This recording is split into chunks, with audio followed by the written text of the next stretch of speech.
Roosevelt had wanted to show his electorate that he'd done everything he could to keep the peace. The war has now become a world war, and Churchill now feels stronger. What kind of a people do they think we are? Is it possible they do not realize that we shall never cease to persevere against them until they have been taught a lesson which they and the world will never forget? Churchill severely underestimates the enemy. Hong Kong falls to Japan in just 17 days.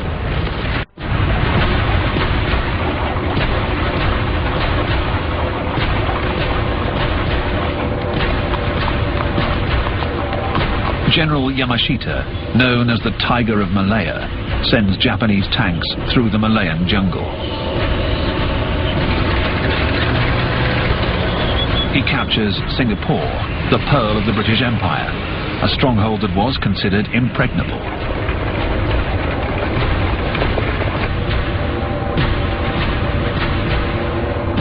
Yamashita makes hundreds of prisoners line up in perfect order for an impressive and humiliating review.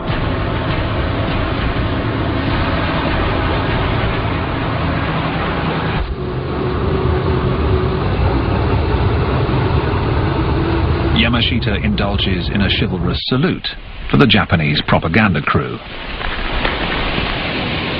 General Yamashita will be hanged for war crimes in 1946. General MacArthur, commander of US forces in the Philippines, which are now surrounded by the Japanese, is ordered by Roosevelt to escape so as not to be taken prisoner. When he arrives in Australia, he declares, "I shall return." MacArthur's soldiers are taken prisoner, 30,000 Americans with their old 1917 doughboy helmets, and an equal number of Filipinos, who set off for their internment camp 100 kilometers away. This is the Bataan Death March. One of the survivors, Sidney Stewart, recalls, "We marched for 10 days and nights without eating. We were constantly beaten. Those who could no longer go on were killed by the guards, who beheaded them with a sword."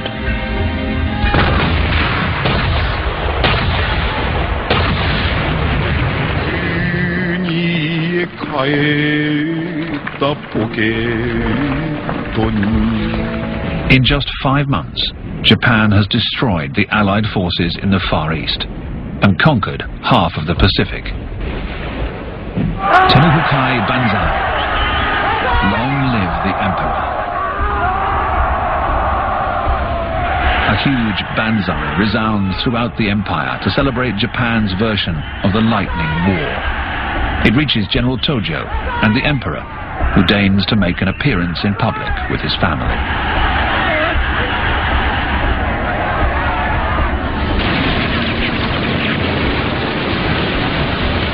Germany first. Churchill and Roosevelt both agree on this strategy. Their primary objective is to defeat Germany. "We have to bomb it," says Churchill. He creates an air fleet commanded by General Bomber Harris.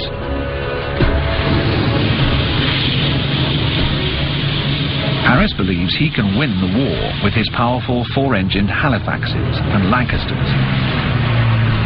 This strategy is criticized as being costly in terms of men and equipment, but it does begin to take its toll on German cities. On the 8th of March 1942, Essen is bombed, a way for Churchill to help Stalin.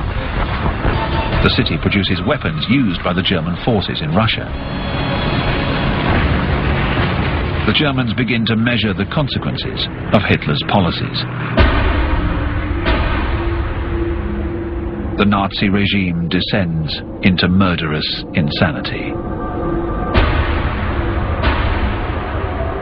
Hitler, Goering, Himmler, and his assistant Heydrich begin to implement what they call the final solution: the extermination of Jews in Europe. It is further endorsed at the Wannsee Conference near Berlin in January 1942. That is why Heydrich has come to Paris, to organize the rounding up of Jews in France. their one-way trip to the gas chambers in Auschwitz.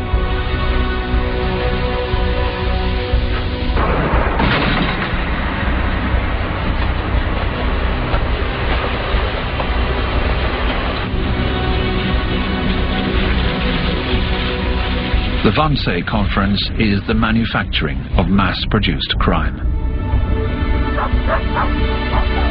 Thousands of Jews are crowded into fake showers and gassed.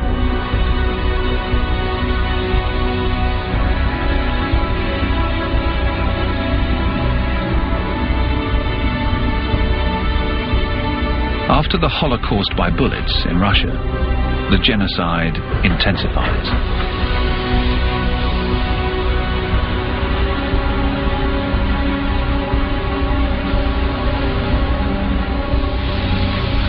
In Paris and across Europe, the occupation brings poverty. Everything is rationed.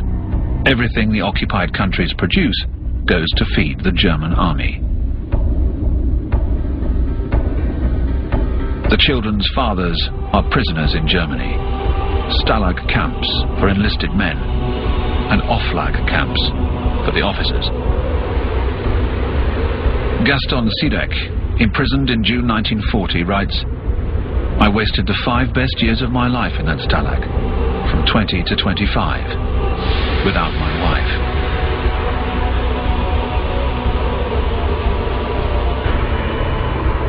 In the Oflags, the officers are treated better. The French generals are interned in the fortress of Königstein, near Dresden, including the unfortunate leaders of the Battle of France, such as General Giraud. His jailer takes great delight in filming him during an interesting visit to the city of Dresden, which British bombs would later raze to the ground.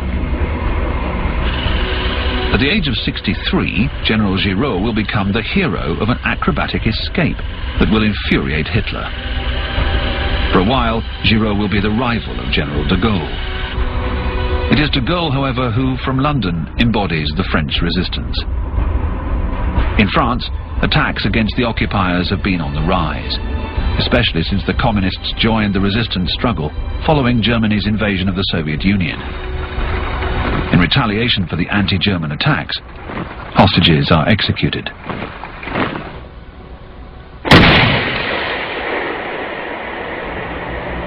De Gaulle now has a small army fighting alongside the British in Africa, called the Free French Forces. Its members have been sentenced to death by the Vichy government. Some have been fighting since the 18th of June, 1940. The most famous among them is General Leclerc. His real name is Philippe de Hautecloque, but he adopted this alias to protect his family back in France. After being promoted to general by de Gaulle, he fashioned a kepi for himself, with 2 stars taken from an Italian after the victorious battle in Kufra in Libya. That day, Leclerc said to his men, "Swear that you will not lay down your arms until our flag flies once again over the Cathedral of Strasbourg."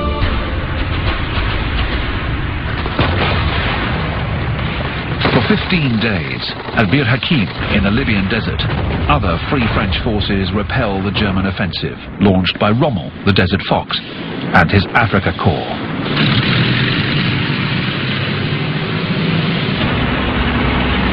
In this global conflict, the so-called Axis powers, the alliance between Germany, Italy and Japan, are positioned on all fronts.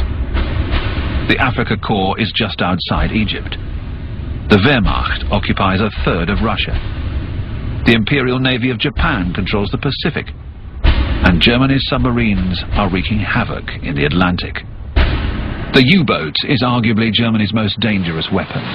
In the first few months of 1942, these submarines have sunk 4 million tons of Allied ships. Oil tankers, freighters loaded with arms and planes on their way with fresh supplies to an asphyxiated Great Britain. Even though the United States has joined the conflict, the war seems to be lost. The world is on the brink of destruction.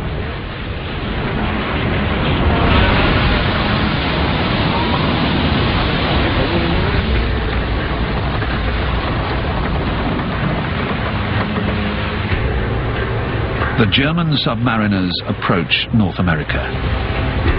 Through their periscopes, they fill